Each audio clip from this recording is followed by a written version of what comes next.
Hi friends, welcome to this lean for all playlist. இன்னைக்கு நம்ம வந்து வீடியோ 4ல் இருக்கோம்.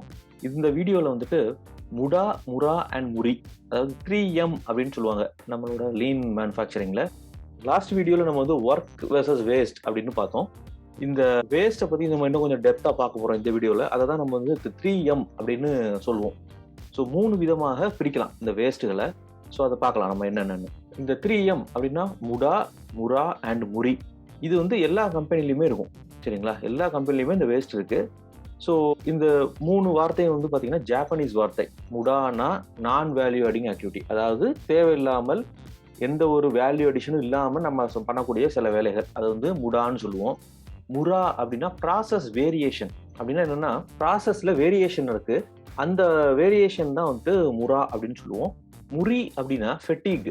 ஃபெட்டிக்னா களைப்பா இருக்கிறது இல்லையா, டயர்டா இருக்கிறது. நான் காலையில இருந்து ஹெவியா லோடு தூக்குறேன்னு சொல்லுவேன், மூடை ஏத்துறேன் லாரியில, சரிங்களா? லாரியில மூடை ஏத்துறேன் இல்லை இறக்குறேன், அந்த மாதிரி பிசிக்கல் ஒர்க் நிறைய பண்ணேன்னா என்ன ஆயிடும், கொஞ்ச நேரத்தில் நம்ம டயர்ட் ஆயிடுவோம். ஸோ அந்த மாதிரி டயர்ட் ஆகிறதுக்கு பேர் தான் ஃபெட்டிக்னு சொல்லுவாங்க, அதை தான் முரின்னு சொல்லுவோம். ஸோ இந்த 3ம் வந்துட்டு 3M அப்படின்னு நம்ம லீன்ல வந்து சொல்லுவாங்க, சரிங்களா? ஸோ இதை பத்தி டீட்டெயில்டாக பார்க்கலாம். ஸோ ஃபர்ஸ்ட் வந்து முடா. முடானா ஜாப்பனீஸ் லாங்குவேஜ்ல பார்த்தீங்கன்னா வேஸ்ட் அப்படின்னு அர்த்தம். ஸோ நம்ம அப்பவே சொன்ன மாதிரி எங்கெங்கெல்லாம் வந்து பொருளில் மாற்றமே நடக்கலையோ, நான் வேல்யூ ஆடிங் ஆக்டிவிட்டி, அது எல்லாமே முடா அப்படின்னு சொல்லலாம்.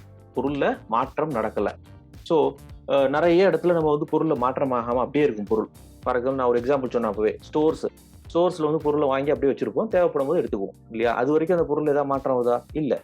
அது மாதிரி நீங்கள் வந்து செமி ஃபினிஷ்ட் ஐட்டம்னு சொல்லுவாங்க, WIPன்னு சொல்லுவோம். ஒரு மிஷினுக்கும் இன்னொரு மிஷினுக்கும் நடுவில் இருக்குது, இல்லைன்னா ஒரு ப்ராசஸுக்கும் இன்னொரு ப்ராசஸுக்கும் நடுவில் நம்ம ஸ்டோர் பண்ணி வச்சிருப்போம் மெட்டீரியல். அந்த நேரத்தில் பொருளில் எந்த ஒரு மாற்றமும் வராது. ஸோ அதுவும் ஒரு வேஸ்ட் தான், சரிங்களா? மிஷின் வந்து செட்டிங் மாற்றிட்டு இருக்கும்போது பொருள் என்ன பண்ணுவோம், மிஷினுக்காக வெயிட் பண்ணிட்டு இருக்கும், அதுவும் ஒரு வேஸ்ட். ஏன்னா பொருளில் மாற்றம் வரல இல்லை இப்போ. ஸோ எங்கெங்கெல்லாம் பொருளில் மாற்றம் வராமல் இருக்குதோ அது எல்லாமே முடா, நான் வேல்யூ அடிங் ஆக்டிவிட்டின்னு சொல்லலாம். இந்த முடால ஒரு 7 டைப் இருக்கு, அதை நம்ம அடுத்த வீடியோல டீடைல்டா பார்ப்போம், சரிங்களா? ஸோ இது ஃபர்ஸ்ட் M. ரெண்டாவது M பார்த்தீங்கன்னா முரா. நான் போய் சொன்ன மாதிரி ப்ராசஸ் வேரியேஷன். இந்த ப்ராசஸ் வேரியேஷன் அப்படின்னா ஒரு கம்பெனிலையுமே பார்த்தீங்கன்னா, சில கம்பெனில எப்படி இருக்கும்னா, மாச தொடக்கத்துல ஃபர்ஸ்ட் 2 வாரத்துல வந்து ப்ரொடக்ஷன் ரொம்ப கம்மியா வச்சிருப்பாங்க. மாச கடைசியில ஓவர் டைம்லாம் வச்சு, சண்டே ஒர்க்லாம் வச்சு ஜாஸ்தியா ப்ரொடியூஸ் பண்ணுவோம். ஏன்னா அந்த மந்த்துக்கு உள்ள டார்கெட்டை மீட் பண்றேன் அப்படின்றதுனால, சரிங்களா? சில டைம் வந்து வீக்கெண்டில் ஜாஸ்தி ப்ரொடக்ஷன் நடக்கும். மண்டே, டியூஸ்டே, வெனஸ்டே ரொம்ப கம்மியாக இருக்கும்.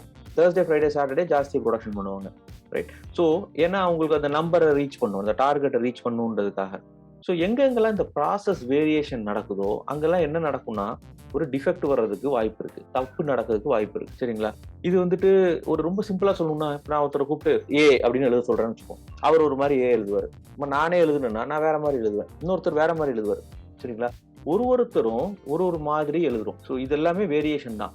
அதை விட்டுட்டு நான் என்ன பண்ணலாம், நான் ஒரு ஸ்டிக்கர் கொடுத்துடலாம் பிரிண்ட் பண்ணி, நானும் ஏன்னு ஓட்டிடுவேன், இன்னொருத்தரும் ஏன்னு ஓட்டுவார், இன்னொருத்தரும். So it can be uniform. So அப்போ ப்ராப்ளம் வர்றதுக்கு வாய்ப்பு கம்மி. இது வந்து ஒரு சின்ன எக்ஸாம்பிள். இந்த ப்ராசஸ் வேரியேஷன்னா எங்கெங்கெல்லாம் ஒரு வேரியேஷன் இருக்குதோ அங்கெங்கெல்லாம் ஒரு டிஃபெக்ட் வர்றதுக்கு வாய்ப்பு இருக்குன்னு அர்த்தம். ஸோ நிறைய இடத்துல பார்த்தீங்கன்னா இது 2 விதமாக நடக்கும். ஒன்று வந்து நான் அப்பவே சொன்ன மாதிரி இந்த கம்பெனியில் பிளானிங்லேயே நடக்கும். அதாவது ஃபர்ஸ்ட் 2 வாரம் கம்மியாக இருக்கும், லாஸ்ட் 2 வாரம் ஜாஸ்தியாக இருக்கும், இல்லைன்னா வாரத்தில் மொதல் 2 நாள் கம்மியாக இருக்கும், கடைசி 3 நாள் ஜாஸ்தியாக இருக்கும். இந்த மாதிரியான விஷயங்கள் நடக்கும். இது ஃபர்ஸ்ட் லெவல்.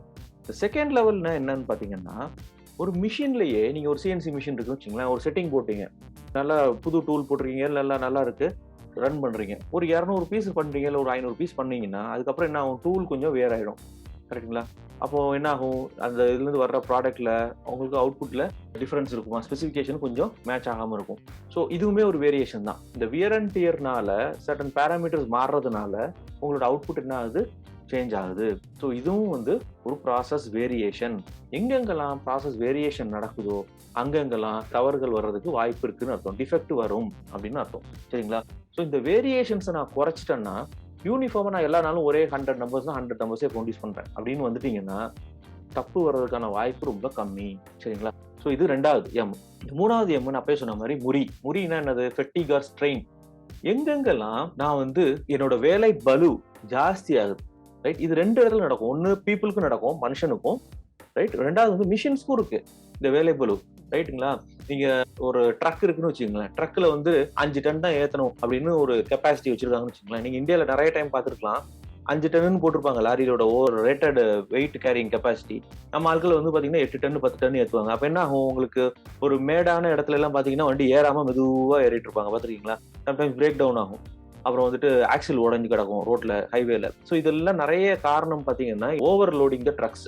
நான் ஒரு எக்ஸாம்பிளுக்காக இத சொன்னேன். ஃபெட்டிக், ஓவர் லோடிங் த மிஷின்ஸ் ஆல்சோ. ஒரு மனுஷனுக்கு எப்படி நெறைய லோடு குடுத்தா அவங்களால தூக்க முடியாது, களைப்பு ஈஸியா வந்துடுமோ, அதே மாதிரி மிஷின்ஸுக்கும் நம்ம ஓவர்லோடிங் குடுக்கக்கூடாது. மிஷினோட ரேட்டட் கெப்பாசிட்டி, ரேட்டட் ஸ்பீடுக்கு கம்மியாக வச்சிருந்தீங்கன்னா நல்லது.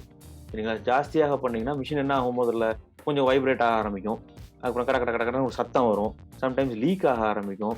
ரைட்? ஆஃப்டர் சம் டைம் என்ன ஆகும்? பிரேக் டவுன் ஆயிடும். ஸோ இது வந்து ரொம்ப சாதாரணமா நீங்க நெறைய கம்பெனிஸ்ல பார்க்கலாம். லீக்கேஜஸ், வைப்ரேஷன் இந்த மிஷின், நாய்ஸ் வரும் மிஷின்ல இருந்து. இதெல்லாம் எப்படி வரும்னு பார்த்தீங்கன்னா, நம்ம மிஷினோட ரேட்டட் ஸ்பீடோ, ரேட்டட் கெப்பாசிட்டிய விட ஜாஸ்தியாக போட்டு ரன் பண்றதுனால வரும். மனுஷனுக்கு இது எப்படி வரும்? களைப்பு நான் ஜாஸ்தியா இருக்கும்போது, ஹெவி லோடு நான் தூக்கிட்டு போறேன், லாரியில ஏத்துறேன், இறக்குறேன்னு வச்சுக்கோங்களேன். ஈஸியாக நான் கால் தடுக்கி கீழ விழலாம். ரைட்? ஆக்சிடென்ட்ஸுக்கான வாய்ப்பு ஜாஸ்தியாகும். சரிங்களா? இதனால என்ன ஆகும்? ப்ரொடக்டிவிட்டியும் கம்மியாகும். ஆக்சிடென்ட்ஸ் வந்துச்சுன்னா அவரோட உடம்புலயும் அடிபடும். ரைட்? கை கால்ல நம்ம அடிபடுறதுக்கு வாய்ப்பு இருக்கு. எலும்பு முறியலாம். இல்ல கவனக்குறைவுனால மிஷின்ல கைய விடலாம். ஏதாவது கை கட்டாததுக்கு வாய்ப்பு இருக்கு. ஸோ இந்த மாதிரியான விஷயங்கள்லாம் நடக்கிறதுக்கான வாய்ப்பும் இருக்கிறது. ஸோ இதுதான் முறின்னு சொல்லுவாங்க. ஸோ 3 எம் பார்த்தோம். முடா, முரா, முறி. முடானா என்னது? நான் வேல்யூ ஆடிங் ஆக்டிவிட்டி. அதை நம்ம டீட்டெயில்டா 7 டைப் ஆஃப் நான் வேல்யூ ஆடிங் இருக்கு. அதை நம்ம அடுத்த வீடியோல பார்க்க போறோம். 2வது வந்துட்டு முரா பார்த்தோம். முராங்கிறது ப்ராசஸ் வேரியேஷன். ரைட்? எப்பப்பெல்லாம் வேரியேஷன் இருக்கோ அப்பெல்லாம் நமக்கு ப்ராப்ளம் வரதுக்கு வாய்ப்பு இருக்குன்னு சொன்னோம். 3rd ஒன் வந்து முறி. முறினா ஃபெட்டிக் ஆர் ஸ்ட்ரெயின். சரிங்களா? இந்த 3 வந்துட்டு 3M அப்படின்னு சொல்லுவோம். சரிங்களா? இதுதான் வந்து இந்த வேஸ்ட்டை பத்தி நம்ம பார்க்கக்கூடிய மேஜர் கேட்டகரிஸ். சரிங்களா? ஸோ இந்த வீடியோட எண்டுக்கு வந்துட்டோம். நம்ம அடுத்த வீடியோல இந்த 7 வேஸ்ட், அதாவது இந்த முடால 7 டைப் இருக்கு. அதை பத்தி டீட்டெயிலா பார்க்கலாம். Thank you very much. பை.